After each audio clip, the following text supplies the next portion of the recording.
David, thank you.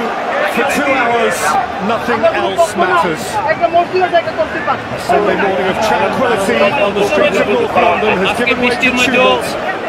ঐতিহ্যবাহী ব্রাহ্মণবাড়িয়া সদর উপজেলার সুহিলপুর ফুটবল টুর্নামেন্টের দ্বিতীয় সেমিফাইনাল খেলা অনুষ্ঠিত হয়েছে আজকে। একদিকে অংশগ্রহণ করেছে সরাইল, অন্যদিকে সুহিলপুর। পুরো খেলাতে কিন্তু কোনো গোল টোল হয়েছে না।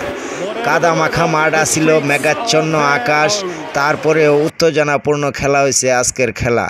আর খেলাতে দর্শক সমাগম আসিল প্রচুর, কারণ আজকে আসিল দ্বিতীয় সেমিফাইনাল। আজকে আসিল দুই দলের ভাগ্য নির্ধারণের দিন।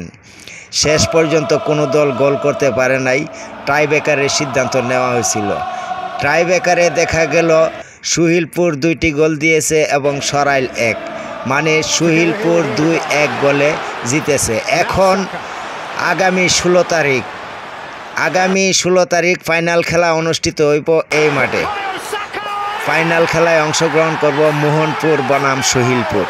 মোহনপুর আর সুহিলপুরের খেলাটি আসলে অত্যন্ত জমজমাট একটা খেলা হবে, দর্শক সমাগম হবে প্রচুর।